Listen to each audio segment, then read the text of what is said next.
Ladies and gentlemen, you know, I always like to take this opportunity to talk about myself. The man of the hour. and let me tell you something, Daddy. When you're the man, you make history every time you step foot in this ring. And that's the bottom line of the Sweet Wrestling Podcast. Ladies and gentlemen, welcome to episode 72 of the Top Sweet Wrestling Podcast. We're about to hop into it, ladies and gentlemen. It is the Fyter Fest breakdown, main card breakdown. I'm going to hop into that All Elite Wrestling. Also, I'm going to hop into Seth Rollins, Player Hater of the Year. We're going to hop into a lot of stuff. If you look at the topics, we have a lot of topics to hop into. So, no best thing, funniest thing this week. I'm no number one spot this week. We just have a lot of things to hop into, so we're going to hop into them right now. You can find all of my links at linktr.ee/2sweetpod. That's where you can find the podcast, and I'm everywhere, as I say every week: YouTube, Periscope, iTunes. The list goes on and on Twitter at 2sweetpod and at OMG Corey B. So we're gonna hop into this thing right now. If you're looking on YouTube, if you're looking on Periscope, obviously you see a picture that says "Welcome to the Player Haters Ball," and Seth Rollins would be just the king of the Player Haters Ball right now. I'm gonna get right on into it. Obviously, Player Haters Ball, Dave Chappelle skit for the Dave Chappelle show, where all the haters got together and they crowned the Player Hater at the Player Hater Ball. So they had a Player Hater Ball 2019. Seth Rollins would be the king. So I'm telling you, this podcast was going to be all Seth Rollins and Fyter Fest at one point. And then we had a lot of stories that come out that changed the course. So we're going to hop into Seth Rollins. He got into it with Will Ospreay, and we're going to hop into that next. What we're going to hop into first is his comments on Jon Moxley. Did you not hear this or see this? He went on a Sports Illustrated podcast, and he really went at Jon Moxley, if I may say so myself. I'm just going to get into some of the quotes. He said he got his big boy pants on. He said he's a big boy and he can say whatever he wants. That's all fine and well. I was like, okay, that's cool. But he went on to say not everyone is equipped to handle the rigors of WWE mentally and emotionally. He went on to say that I think it's a little presumptuous of him to get on a podcast and talk down about a company that gave him such opportunities. At the end of the day, he took his ball and went home, or he went elsewhere at least. Man, he said at the end of the day, we share differing perspectives about what we want out of life and where we're at in our lives. My goodness, man. So if I can just jump into a little bit of this, if I can break a few of these comments down, because he said a lot more than that, I just cut it down. The part where he says not everyone is equipped to handle the rigors of WWE and the schedule, how it affects you mentally and emotionally. Like, why you gotta take a shot at Ambrose, man? I know that in part is true, but you know what Ambrose went through, man. Like, where does he come off saying that? And the part that hit me the most is where he goes on to say that he took his ball and went home, or he went elsewhere. At least, you know, the man went to AEW. Like, at the end of the day, they had The Rock, and stick with me here, they had The Rock come out when Steve Austin walked out on WWE. They had The Rock come out and say Steve Austin took his ball and went home. People say CM Punk took his ball and went home. And both of those guys had legitimate reasons for walking out. I've never criticized them about that. Jon Moxley didn't take his ball and go home. Jon Moxley played the whole season upset, and then he left. Like, the dude didn't take his ball and go home. That's a horrible statement to make on Seth Rollins' part. In my opinion, in the last statement, I think it's a little presumptuous of him to get on a podcast and talk down about a company that gave him such opportunities. Jon Moxley gave credit to WWE. It's like all Seth Rollins wanted to hear was the negative stuff. But at the end of the day, if you go back and listen to the Jon Moxley podcast, toward the beginning, he gave WWE a lot of credit for the positions that they put him in. He even said, "I met my wife there." He gave him credit. So I don't know where does Seth Rollins come off talking about Jon Moxley as if Jon Moxley didn't get put as a joke of a character for a lot of months and a lot of time in WWE. Had a lot of title reigns, did some good stuff, But if you look at Seth Rollins, he's lived a charmed existence. And Seth Rollins, oh, sure, it's easy for Seth Rollins to say we disagree because Seth Rollins has been booked greatly. There's only been but a few times where I've looked at Seth Rollins run in WWE and I've said, oh man, they're really messing him up. Just off the top of my head, when he initially won the WWE title, when the Money in the Bank cash in at WrestleMania, throughout that run, they really treated him as Triple H's lackey. But even then, he had the title. I didn't like what they were doing with them, but he had the title. Just recently, when he won that elimination match that got him over really well with the fans, he was the number one guy in the company over with the fans, and they just didn't use the guy. It took him forever to put the title on Seth Rollins. I didn't like that, but he was still being built up. He's lived a charmed existence. He hasn't been treated like a joke for the most part of his career. He hasn't had to go through the loony Dean Ambrose stuff that Dean Ambrose had to go through. So it's very easy for him to look down on Jon Moxley and talk about how he shouldn't be saying what he was saying. And I just find that very, I don't want to say hypocritical, just like, why? What is the point? What are you getting out of that? I understand that Seth Rollins has to defend the company. I don't have no problems with that, but you do not have to go at Jon Moxley. So moving on. We move on to Seth Rollins. Told you that at one point this was all going to be Seth Rollins, but gladly some more stories came along. Seth Rollins with that Will Ospreay. And it all started when Seth Rollins said that we have the best. I'm going to shorten this up as well. He said WWE has the best pro wrestling in the world. And that's like an eye roll. And he doubled down on it. For me, when he doubled down, that's like he was seeking out attention. Like you could have left it at that. We have the best pro wrestling in the world. But he doubled down on it and went into depth. And that's when everybody came out. And you had all these guys coming out. Tama Tonga, Roman Reigns coming out, Chris Jericho coming out, everybody came out, but in particular, Will Ospreay came out on his first tweet and said that something to the effect of, I'm still here, I'm alive, that's what he said. And Seth Rollins, we talk about hate. He did the rare double hate where he hated on Will Ospreay and threw one of his compadres under the bus. And looking at it, he said that he addressed Will Ospreay, and he pretty much said, we got a better version of you, Will Ospreay, and he has the United States Championship, little guy. And here's the thing, you want to call somebody little guy, Will Ospreay and Seth Rollins is about the same height, so you don't get the chance to call somebody little guy when you're not all that much taller than him. Or probably not even taller than him at all. And here's the other thing. You kind of threw Ricochet under the bus too. You're pretty much saying, oh, Ricochet is our little guy and he's a better version of you. Just throw Ricochet under the bus. Oh, hate in the mortal words of Ice-T. That's what Seth Rollins, every time he spoke this week or tweeted this week, that's what I saw. Hate. And here's the thing, man. When you go on to say that WWE has the best programs, the best pro wrestling in the world, you better be ready for the backlash, because that is just not true if you look at promotions across the world. WWE doesn't even have the best wrestling amongst WWE. NXT does. And here's the thing, man. When Seth Rollins says pro wrestling, I hope he knows that his boss is ashamed of the words pro wrestling, professional wrestling, to the point to where it's blackballed in WWE to say wrestling. You gotta say sports entertainment or else, or be kicked out. So look, man, Seth Rollins on the podcast, he even said that he's tired of the haters coming at WWE. And I understand, like I said earlier, Seth Rollins is the Universal Champion. He has to speak positively about the company. He is the guy who wants to talk up the company. I have no problems with that. But you better be ready for the backlash when you say things like this that aren't true. So that's my thoughts on Seth Rollins, Will Ospreay. At the end of the day, both guys have points. And everybody has a point to a certain extent, although I just do not agree with Seth Rollins that WWE has the best pro wrestling in the world. That's just not their thing. It could be their thing, but they choose for it not to be.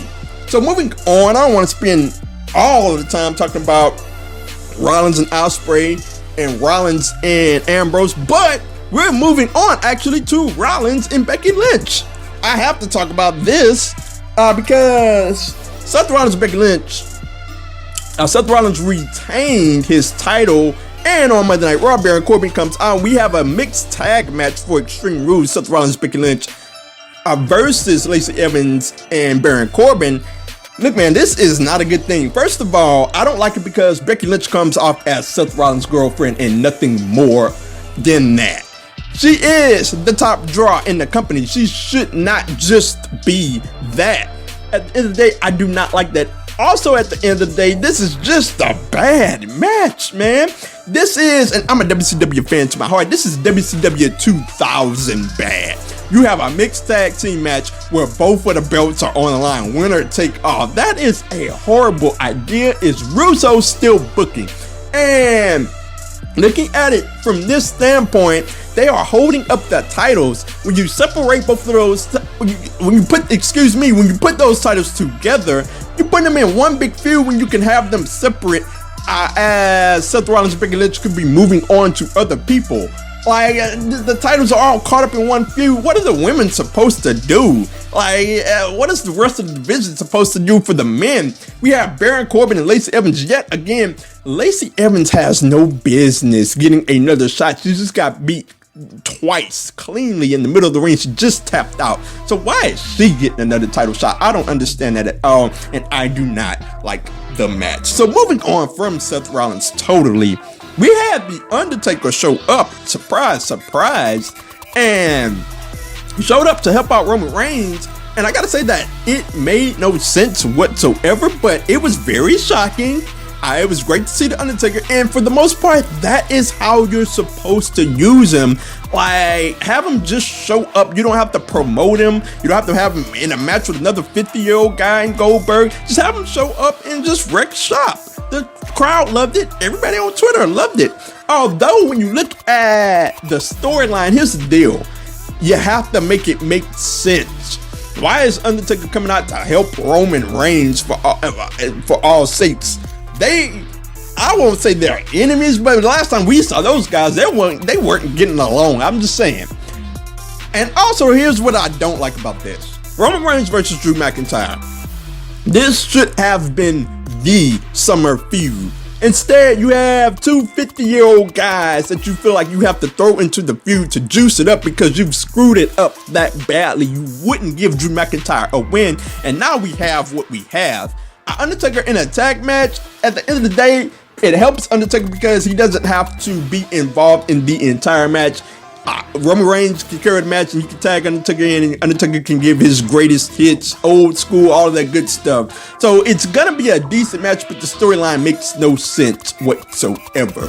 So moving on, rapid fire edition of the Too Sweet podcast. Gonna keep the topics moving. We have the 2 out of 3 falls stipulation.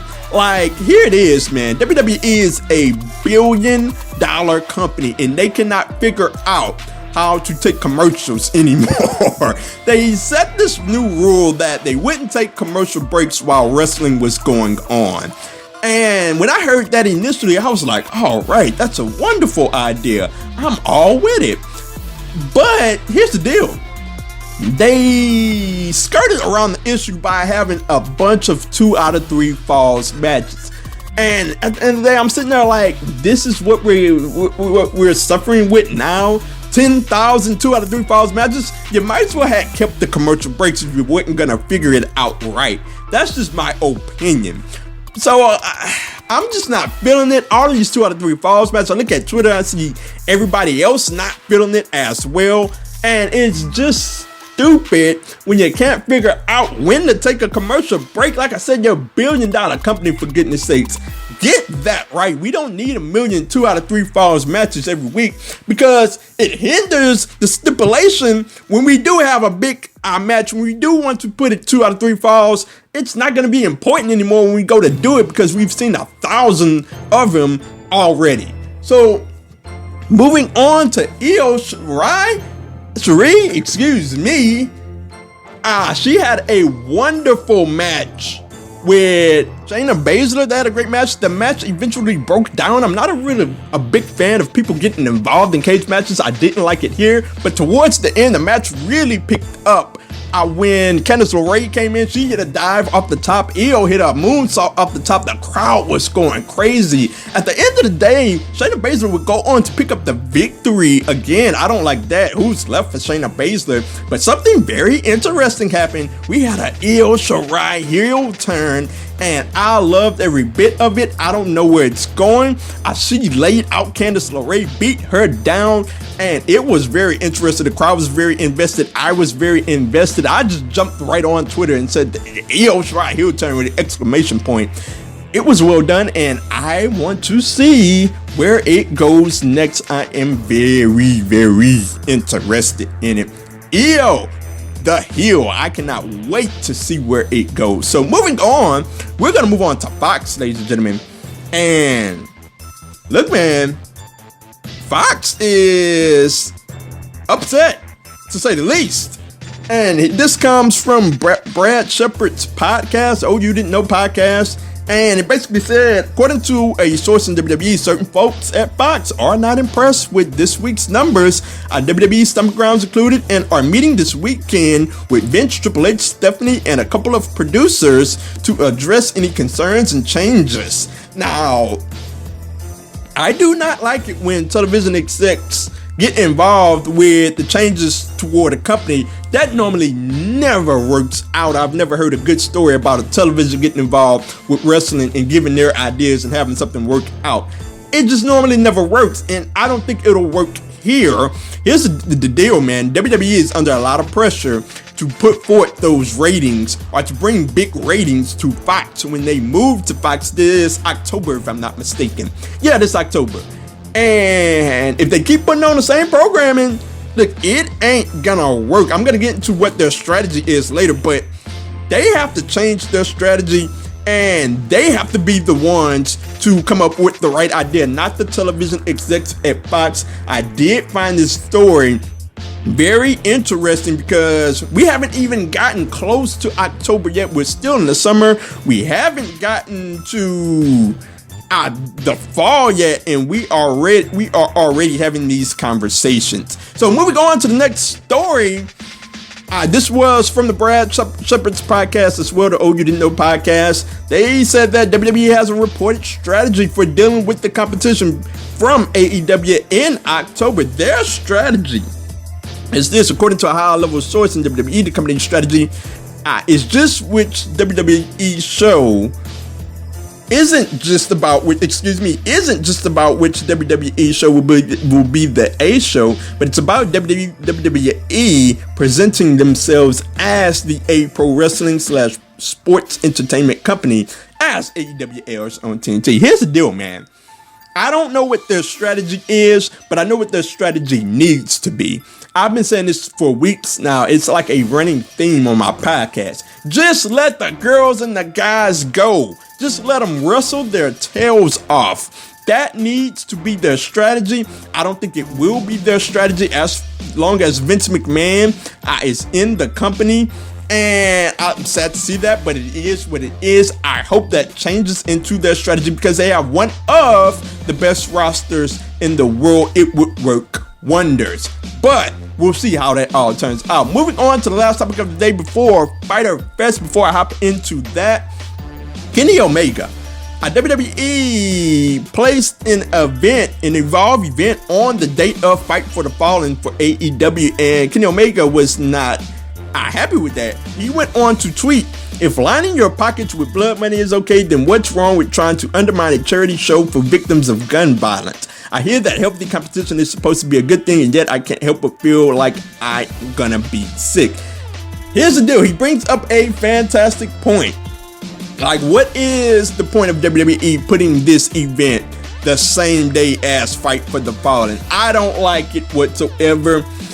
Kenny Omega has a fantastic point, but at the end of the day, WWE can do whatever it is that they want to do. Like, I'm not taking a side here. I'm more so in the middle.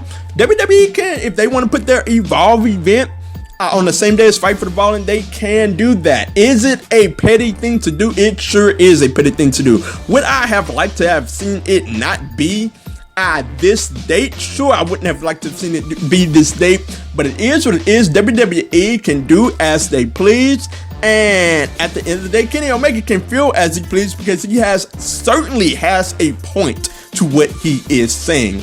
But like I said, at the end of the day, business is business, and WWE can do as they please. So, moving on to AEW Fyter Fest.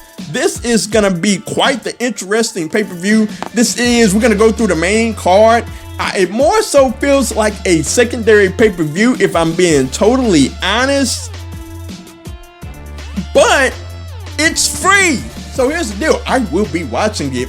I think I would have been watching it regardless, but with it being free, definitely I'll be looking at it. So moving on to the card, we have Kenny Omega and the Young Bucks versus the Lucha Brothers and Laredo Kid. I could very well see this being the main event of the evening.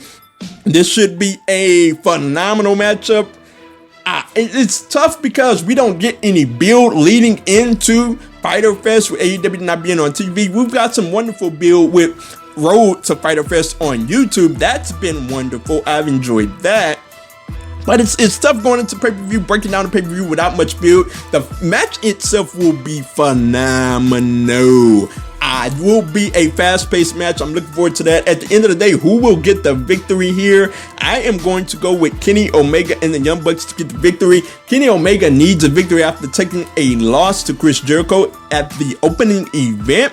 So he needs to pick up this victory here. He needs to be the one to get the pin, and they will pick up the victory here. Next up, Jon Moxley versus Joey Janela, the bad boy Joey Janela. When you look at Road to Fyter Fest, this has been the best built up match, I gotta say, and I'm very interested in it. Joey Janela, very interesting character. Jon Moxley, his very first match in AEW. And who will be your winner here? It should be a fantastic matchup. I'm very much looking forward to it. And Jon Moxley will be your winner here, no doubt whatsoever. You cannot have the guy take a loss in his first match at AEW. He will pick up the dub here. So moving on, we got Cody versus Darby Allin. And look, Darby Allin, I have been very interested in him. I've learned a lot about him. I didn't previously know a whole lot about him, but through looking up things throughout the internet, I've been keeping up with this guy, and he's a very interesting. I think the draw with him, he has wrestling ability, but the real draw with him is his character. The crowd loves his character, and I love a good character. I'm an old school wrestling fan. Draw me in with your character. Everybody nowadays can wrestle a good match. Seemingly everybody can fly around seemingly, but not everybody has a fantastic character, and that's what Darby has here. He has a fantastic character. He's going head up with Cody. At the end of the day, this one is a tough one, if I'm being totally honest. I can see Cody taking a back seat and letting Darby get the victory here, but if I'm putting my money on it, I can see it being a phenomenal matchup. Cody gives Darby a lot of offense, gives him a lot of hope and promise to pull off the victory, but at the end of the day, Cody goes on to pick up the win. So moving on, as we look at the main card, we have Hangman Page versus MJF versus Jimmy Havoc versus Jungle Boy. This is a candidate for match of the night. I love me some MJ. I love everybody in this matchup, if I'm being totally honest with you. But MJF, I told you I'm an old school wrestling fan. I love characters, and MJF is a character, to say the least. I said, if I'm not mistaken, going into the last pay-per-view, I said, watch out for MJF. This guy could steal a show with this character, and he completely stole the show. I wasn't either last month or a couple of months ago, one of the two when they had the pay-per-view. He was great going at Bret Hart and great in the Battle Royal as well. At the end of the day, this is going to be a phenomenal matchup.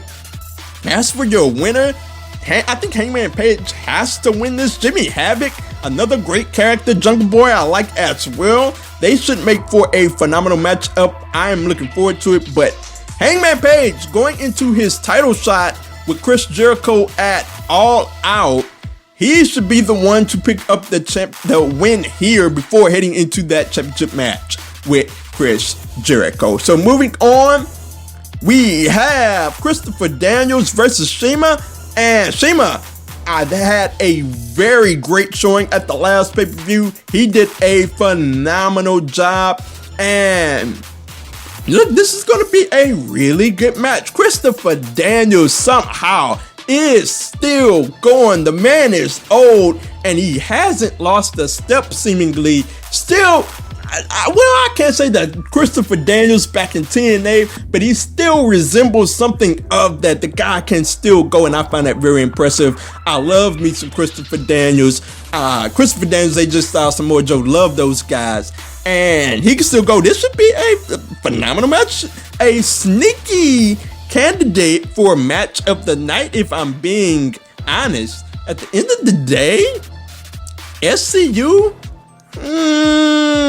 Christopher Daniels here. I'm gonna go with Shima, if I'm being honest here, to pick up the victory. I think he needs a win. I think he will pick up the win versus Christopher Daniels. Moving on, Nyla Rose versus Rio versus Yuka Sakazaki. And this is going to be a great match. Rio and Yuka had a phenomenal showing at the last pay-per-view. Rio, if I'm not mistaken, she's the one that took the beating in that match. My goodness, she took a beating in that match. And Yuka is pretty much, if I can borrow a phrase from Aew, another genius of the sky.